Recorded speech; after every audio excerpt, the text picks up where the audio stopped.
director Chris Carter. Dr. Scully, I'm looking for Fox Mulder. I don't work with Fox Mulder any longer. Only a mystery this big He claims a psychic connection. My visions were God's work. Maybe it's not God doing the sending. could bring them back together Scully? in 2 days. Look into the darkness, Mulder. Don't give up! The X-Files, rated PG-13, this Friday, only in theaters. Hello and welcome to a brand new episode of the PC Principal Podcast. As always, I'm your host, Troy L. Foreman, and today we have a very, very special guest, writer and director Chris Carter. On August 14th, Hulu is going to release the director's cut of his 2008 film, The X-Files, I Want to Believe. We had the chance to sit down with Chris and talk about the genesis of this particular project, what it was like to go back to this film all these years later, his thoughts on the upcoming Ryan Coogler reboot, and of course, I had to bring MIllennium up and talk about how this film does actually feel like a MIllennium film. So sit back, relax, and enjoy the conversation with Chris Carter.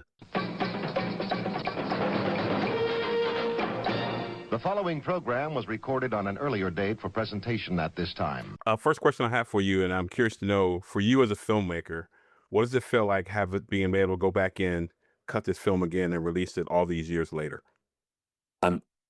When I went back to look at it and trying to figure out what we had intended, what our first cut was that we showed the studio, I was just blown away by the production values generally, that we shot this in a completely forbidding environment in snow almost the whole time. And so it's a movie where every bit of the money and blood, sweat, and tears is on the screen. I'm curious to know, when, as far as the genesis of this being put together, did the powers that be reach out to you? Did you reach out to them and say you have interest in doing this again? I reached out to them. I'm friendly with the guy who's now head of movie production at the studio, and I told him how we were subject to all kinds of restrictions when we made the movie, including restrictions that the studio put on us for a PG-13 rating, and then the Academy put even further restrictions on us to get the PG-13 rating. So I wanted to put those things back in. There's some things I wanted to leave out, but what I really wanted to play up was this is a Dr. Frankenstein movie, and it was never advertised as such. So we're laying hard on that. There's a doctor that I went to, that I reached out to and went actually out and visited him in Cleveland, Ohio. He's a doctor who actually transplanted the head of a monkey onto another monkey. Whoa. And, yeah. And so that was really the inspiration for the Frankenstein element of the movie. And so we laid heavy into that. And even in the title, we're putting a Dr. Frankenstein reference. You've done some incredible work over the year, but I'm curious to know, as far as this movie goes, with all the restrictions you had back then, is this something that kind of gnawed at you over the years and you were hoping to get a chance back at it one more time? Yeah, I always felt that the movie was never properly promoted, and that people weren't aware that it was in the theaters, and that it deserved a wider audience. So I really believe in the movie. So hopefully this is a chance that now people will be able to see it on the streaming platform. I'm curious to know, I know you probably can't say much, but how much of a difference is this cut compared to the original 2008 cut? It's not, the differences are not pronounced. It's more, I always felt that there was a big push to lay into the romantic relationship between Mulder and Scully, and it always got in the way of the scary story for me. And so I tried to balance those things better.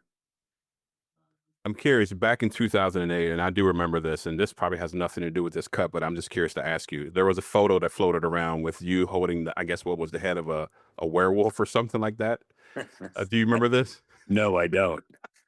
And some people thought there was some kind of werewolf reference in the film originally, but of course that didn't happen. And then there was some notes written that this was actually like a ruse to distract people from what the actual film was about. Well, there is a two-headed dog in the movie, so it may be a reference to that. Working on this new director's cut, has anyone outside the circle that worked on this seen it, and have they had any feedback to you for this film? I showed it to Frank Spotnitz, and he gave it his blessing and thumbs up. He wasn't able to work on it. I really, as a director's cut, I didn't want to. I wanted to do what I wanted to do, and so there was some concern that it's coming out in, as it were, competition with Ryan Coogler's reboot, and that's not the case. It's coming out, months in advance at least, and so I didn't want those two things to, get confused. You mentioned Ryan Coogler's, I guess, let me ask you this. What do you call this? A reboot? His project, a reboot, a revival, a continuation? I don't know how to classify it. He can do that. My name is on it, but I haven't had really anything to do with it. Oh, interesting.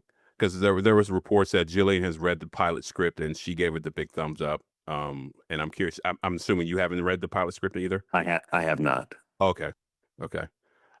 Are you curious at all what Ryan has decided to do with his version of it? Absolutely.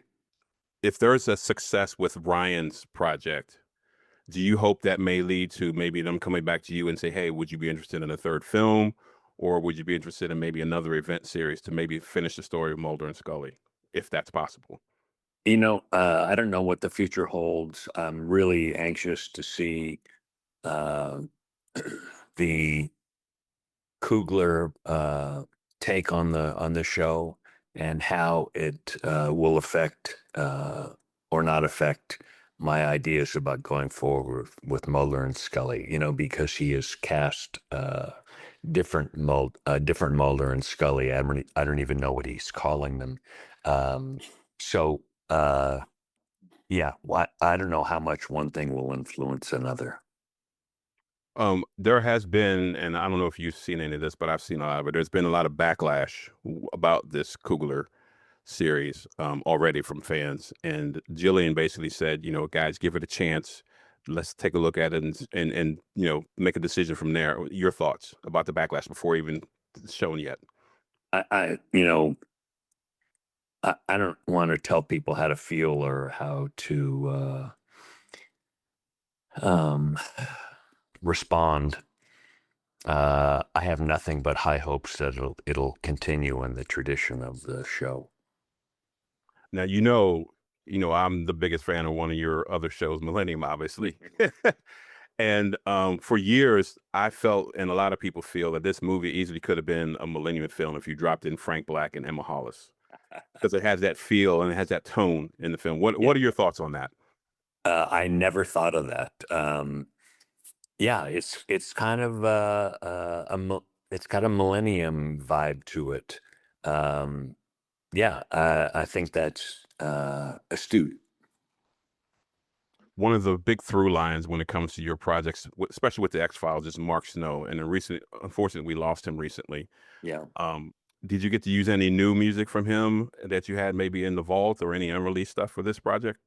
No, it's all Mark. And hold on a second, Garfield.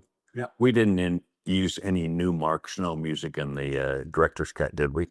We removed the emotional aspects from time to time, but it's all Mark Snow. Yeah, it's all Mark. Although there is an addition of a Clannad song that is works beautifully. As you know, there have been 2 successful documentaries done about your shows. Obviously, the X-Files fan retrospective from Laura Crediger and Carly Blake, and the one I worked on, the MIllennium documentary. Yeah. How does it make you feel when fans go out of their way to show you their love for your series and your work when they put out stuff like that? I can tell you, as you know, you and I are in contact, all the time. And same thing with Lauren and Carly. I'm in contact with them all the time. These are not things I just take for granted or discount or that's what somebody else is doing. I feel like I am, I don't know if the word actively involved is the appropriate term, but I think that I maintain a relationship with all you guys that is now 30 years on, somewhat amazing. And one of my final questions for you is, as you know, 2028 is going to be the 35th anniversary of the X-Files, and the File Fest is supposed to be happening again this time in Vancouver. Are you involved with that at all? Do you hope to be there? Because I'm definitely going to be there. Yeah, I'm going to be there, and I'm only involved in that. Kristen Souter and I are in constant contact, and I try to do everything I can to help those guys, both encouraging them and the occasional financial involvement. And finally, when fans do get a chance to see this director's cut of I Want to Believe, what do you want them to take away from the film after viewing this new cut of the film? And does this cut actually reach the vision that you wanted for the film back in 2008? I have to say it's I think it is the vision I had. There's another element to the movie that was very important to me, and I feel like it is the heart and soul of the movie, and that is the term "don't give up." I just before we sat down to write the movie, Frank and I saw a religious scholar named Houston Smith. We went to a talk that he had, and this man was so learned and able to discuss all kinds of religious traditions. And somebody asked him, kind of embarrassingly, at the end of the night, they said, if you had to give the world one sentence that would sum up your philosophy. Here's a man who's, being asked to, put something on a bumper sticker, as it were, and it was kind of embarrassing. And he thought about it for a second, and without missing a beat, he said, or I should say, without any apprehension, he said, "Don't give up." And I loved it because that's the secret to life itself.